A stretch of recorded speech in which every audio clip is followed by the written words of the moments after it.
It's Aidan here from the Deep Focus Show, and today I'm doing a video all by myself about what I think are my top Humphrey Bogart performances. Humphrey Bogart is one of my favorite actors, definitely my favorite of the classic old Hollywood era. I think he is just a powerhouse in pretty much everything he was in.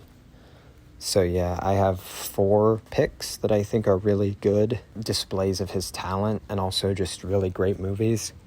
So let's get into it.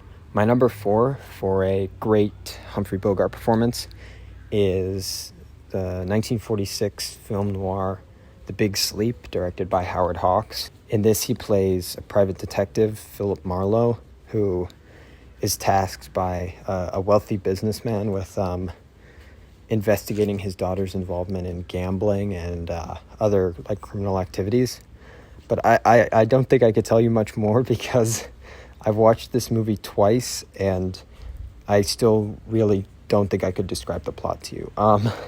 This is one of those famously hard to understand movies because the plot is so complicated and there's so many murders and secret deals going on that it becomes very confusing. And I think it's a testament that I still have a movie that I don't understand what happened rated at 5 out of 5. I think part of it's Howard Hawks' direction, obviously, but I think a lot of it is Bogart's central performance as Philip Marlowe, especially the chemistry he has with Lauren Bacall, who is his wife. I think they just have... It's like dynamite on screen when it's the two of them. They have such good chemistry and the writing is so sharp that by the end when, Humphrey Bogart's character outsmarts the main villain and gets him killed, you don't really care that the preceding film has not made much sense on a narrative level because it's just so... Because he's just so cool in this movie. He's in a sense playing the archetype of the fast-talking, wise private detective, which isn't exactly a super original role. And that's why I have it, even though I think it's a great movie, I have 3 more that I think are better, because I think on those he's doing something a little more unexpected. But on this one, he's just perfect for the role. He has the sharpest retorts and the best one-liners. This movie has, honestly, probably the most, awesome one-liners of any movie I've seen. It's just a very fun experience, even if the plot is very, very confusing. That's my number 4, The Big Sleep. And then moving on, my number 3 is going to be his performance in the 1948 John Huston film Key Largo. And Huston is very important to Bogart's career. He's kind of the guy who helped launch him by co-writing High Sierra and then directing and writing The Maltese Falcon, which were 2 of Bogart's earliest big hits. But in this one, he plays an army veteran from the Second World War who visits the house of the father of one of his soldiers who died, and he ends up being taken hostage by Johnny Rocco, who's a gangster in hiding in Key Largo, who's played amazingly by Edward G. Robinson. And I think this is a really good performance because this is very much him focusing on a central theme with his character. So the main theme is wondering if Bogart's character in Key Largo, is he a coward? Is he someone who is just waiting for his moment?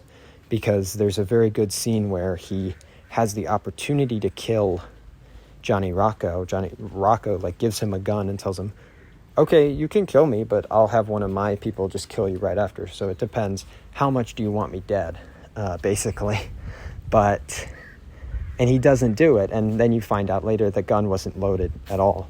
And then Bogart says that he didn't know that and he really did just choose not to, but it's delivered in a way where he plays it ambiguously, so you don't actually know, did he know or did he not? I think that's really good, and I think the third act is just a powerhouse. Obviously, on a film level, this is a bit more showy than something like The Big Sleep. It's directed by John Huston, and not that Howard Hawks wasn't a great director, because both him and Huston were really good, but Huston has more of that theatricality. He's more willing to go with extreme shots and unconventional scenes more so. I guess he pushes the boundaries a little more.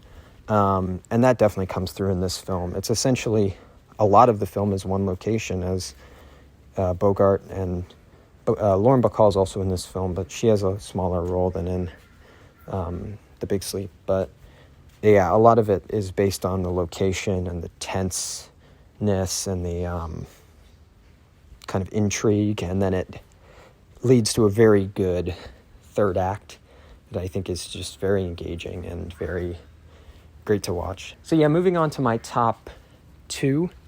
These both, in terms of just films, are definitely in my top 20 favorite films of all time, maybe even top 10. I don't know which of the two films I like more, but I think I have an answer as to in which one does Bogart give a better performance. But both of these, not only are they great performances, but I think they're top 20 films of all time for me. So my number 2 Humphrey Bogart performance is going to be The Treasure of the Sierra Madre, again directed by Huston, where he stars as Fred C. Dobbs, who is on a mission to find the treasure of the Sierra Madre, this stash of gold in Mexico. And he goes with other prospectors to find it. And most of the movie is about how the greed and the allure of wealth affects his mind and corrupts him, and he turns eventually into kind of like a villain by the end. But he turns from someone you root for into a character you root against. But the way he plays it is so well, because you can totally see the evolution all the way. It's clearly the same character. And, there's a really amazing scene, I won't reveal too much, where he tries to kill a character named Bob Curtin, who's played by Tim Holt.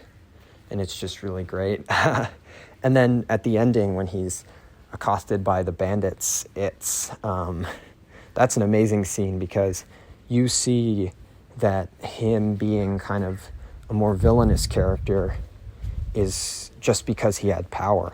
And now that he's powerless, he doesn't, have a gun or any way to defend himself. He's totally shrinks back, and you just pity him at that point, because there's nothing he can do. And then obviously it's one of those movies with a very kind of an ending that has a mixture of a happy ending, but also a depressing and sad one, which works really well for this type of story, I think. And yeah, his performance is just great. This is definitely a movie to check out. Absolutely is. It's one of my favorites. But yeah, moving on to my number 1, I'm going with his performance in the film In a Lonely Place, directed by Nicholas Ray. I think this is, just watching it, I think it's clearly his best performance, for me at least. He plays Dick Steele, who is a kind of a screenwriter who's washed up, and he plays him as a very, violent, easily angered, short-tempered individual who's suspected for a murder. And then a lot of the film, you don't actually know if he could have done it. It's a testament to this performance, because later things happen as well that kind of develop the story. I don't want to spoil anything, because this is one of those movies that I think you have to watch without knowing a ton. But yeah, I think this is a great character, because it's in a film which is, I think, one of the darkest and most depressing films of the classic Hollywood era. But he's playing a character that you can feel so many emotions for. Like, there's certain scenes where you just hate him. There's some scenes where you're afraid of him. You think, is he really this like violent and unhinged? And there's other scenes where you just pretty much feel nothing but like pity for the guy. So he plays such a layered role here, a character who like wants to change, and he wants to, you know, become a better person, but he just, like, he can't do it, I guess.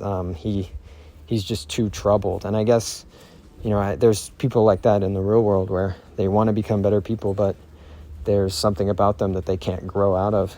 And this film's kind of about that. And it's just amazing to watch. This is one of the films where I really think the lead actor, in this case Bogart, absolutely makes the movie. I don't think the movie would be anywhere close to as good if you had the same story but with a different actor, you know, depending on the actor. But it's a perfect choice for the role. He just he absolutely he does an amazing job as the character of Dick Steele, and to the extent that it's a very tragic ending, even though like the character isn't super likable throughout. There's scenes where he's, you know, the audience is supposed to not like him at all. It speaks to his ability as an actor that the ending is so tragic when, not to get too into spoilers, but it's a very kind of like gut punch of an ending, I'll say that. But the movie is just amazing. You know, this one's definitely a top 10. You know, maybe like my 6th or 7th favorite movie or something. I don't know. It's been a long time since I've done a list. But yeah, and I think here he really steals the show. So yeah, those are 4 performances I wanted to highlight as really strong, both Humphrey Bogart lead roles as well as just great movies all around. I think all of them are worth checking out. So yeah, I hope you enjoyed the video. Thanks for watching, and I'll see you guys next time.